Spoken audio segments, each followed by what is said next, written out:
للہ وحدہ والصلاة والسلام علی من لا نبی بعدہ اما بعد فاعوذ باللہ من الشیطان الرجیم بسم اللہ الرحمن الرحیم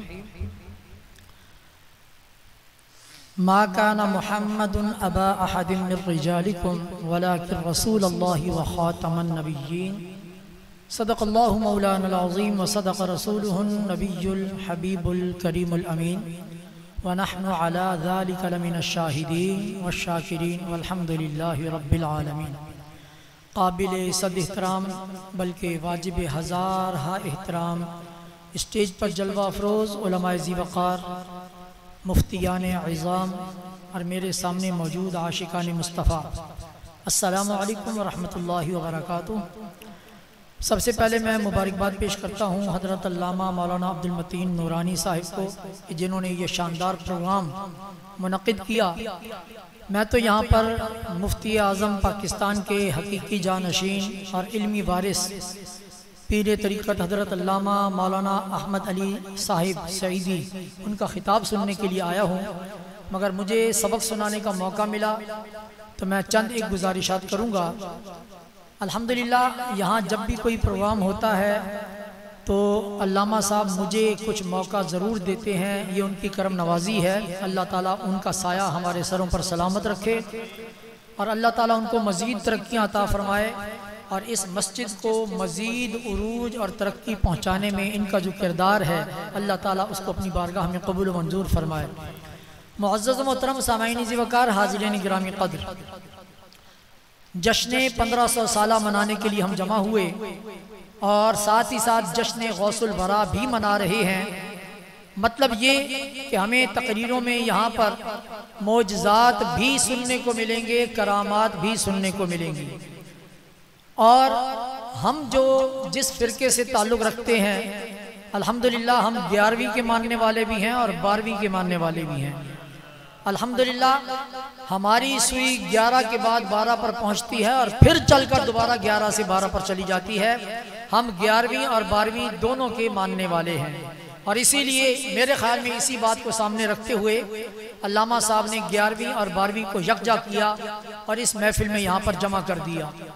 حضور نبی کریم علیہ الصلوۃ والتسلیم کے صرف اسماء گرامی اور اس کے معجزات اگر بیان کیے جائیں تو وہ بھی ٹائم بہت مانگتے ہیں، اور ساتھ ہی ساتھ حضور غوث پاک کی 11ویں کو بیان کرنا یا ان کی کرامات کو بیان کرنا یہ ایک الگ ٹاپک ہے.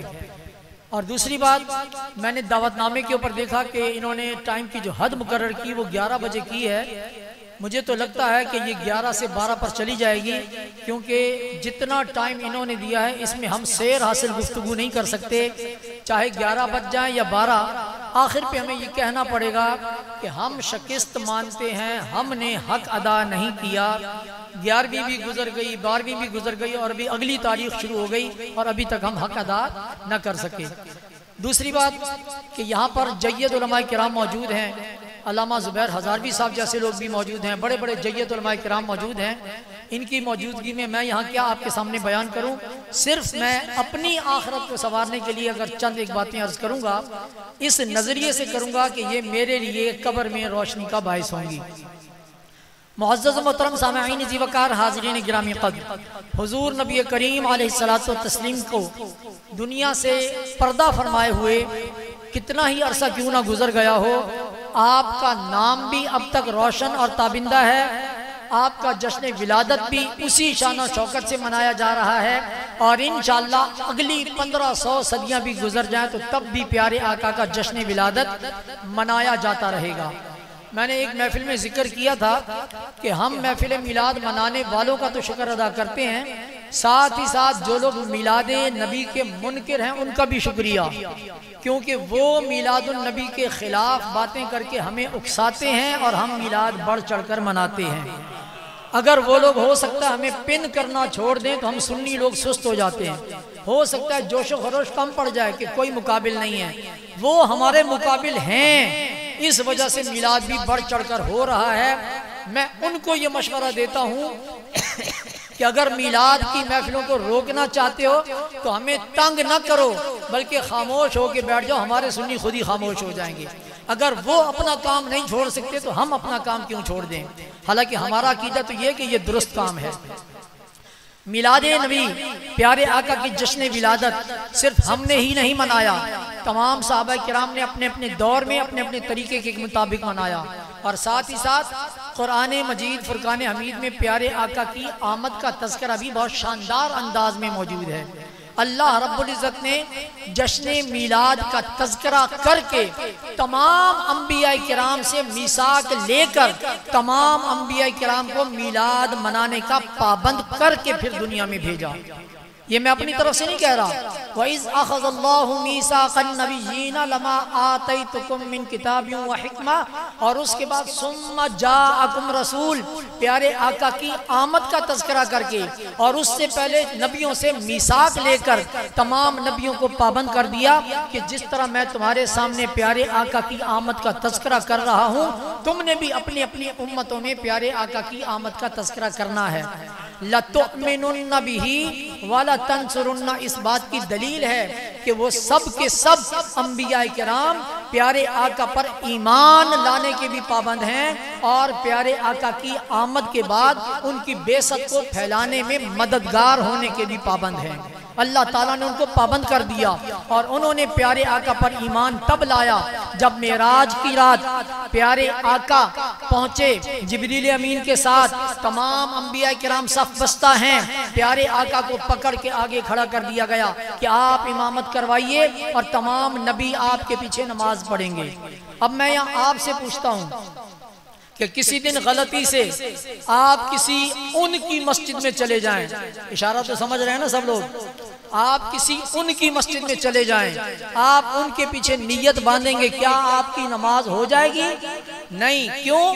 اس لیے کہ آپ کا عقیدہ الگ ہے، ان کا عقیدہ الگ ہے۔ جب عقیدہ الگ ہو تو امام کے پیچھے اقتداء درست نہیں ہوتی۔ تو پیارے آقا نماز پڑھا رہے ہیں، پیارے آقا کا دین الگ، پیچھے جو کھڑے ہیں ان کا دین الگ، کیا اقتداء ہو جائے گی؟ نہیں۔ تو کیا کیا ہوگا انبیاء کرام نے؟ نیت باندھنے سے پہلے پیارے آقا کا کلمہ پڑھا ہوگا تاکہ دونوں کا مذہب ایک ہو جائے، پھر ہی تو جماعت درست ہوگی۔ اور اللہ تعالیٰ نے جو وعدہ لیا تھا نا کہ تم ضرور ضرور ایمان لاؤ گے، آج وہ وعدہ تمام انبیاء کرام نے پورا کیا کہ ایمان لائے، اس کے بعد نماز درست ہو گئی۔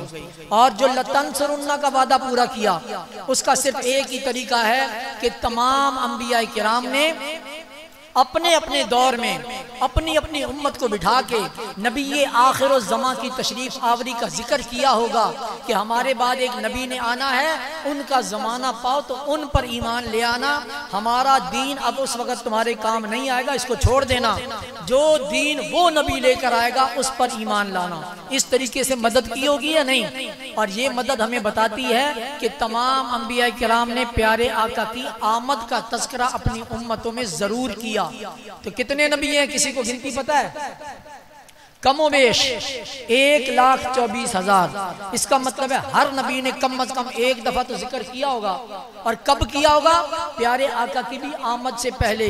تو میرا وجدان کہتا ہے کہ پیارے آقا کی آمد سے پہلے تمام نبی مل کر کم و بیش 1,24,000 مرتبہ محفل میلاد منا کر تشریف لے گئے۔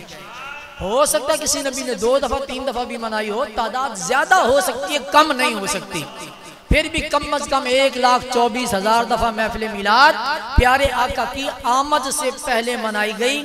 اب لوگ اور آج کا مولوی پوچھتا ہے کہ میلاد منانا کہاں سے ثابت ہے؟ ابھی میں نے صرف ایک لفظ لَتُؤْمِنُنَّ اور ایک لفظ لَتَنْصُرُنَّ پڑھا ہے، 1.25 لاکھ میلاد میں نے ثابت کر دیا۔ تو اگر میں قرآن کی بقیہ آیات جو پیارے آقا کی آمد پر اشارہ کرتی ہیں وہ پڑھوں تو کتنے میلاد ثابت ہو جائیں گے۔ بہرحال میں مبارکباد پیش کرتا ہوں علامہ عبدالمتین نورانی صاحب کو کہ انہوں نے بہت شاندار انداز میں محفل میلاد سجائی۔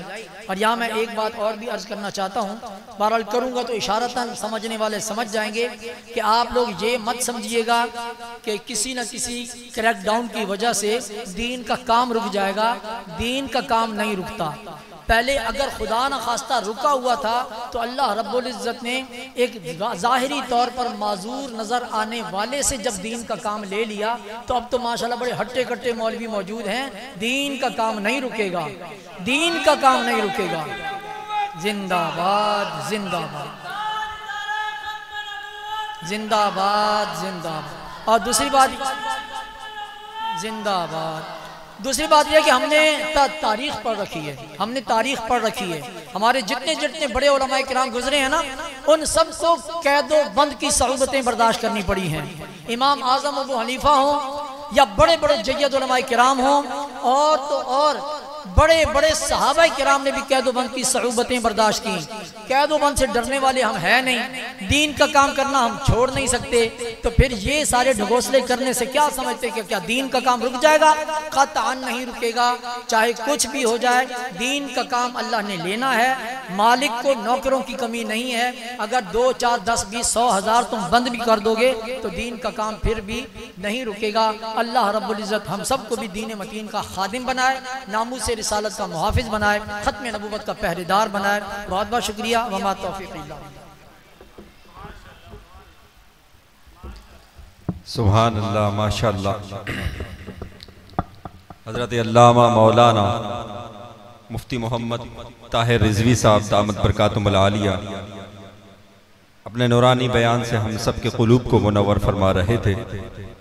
اب انتظار کی گھڑیاں ختم ہوئیں، آج کا جو خصوصی خطاب تھا وہ مشہور و معروف ہستی استاد العلماء فخر العلماء حضرت علامہ مولانا مفتی احمد علی سعیدی صاحب دامت برکاتہم العالیہ ہمارے درمیان یہاں پر تشریف فرما ہیں۔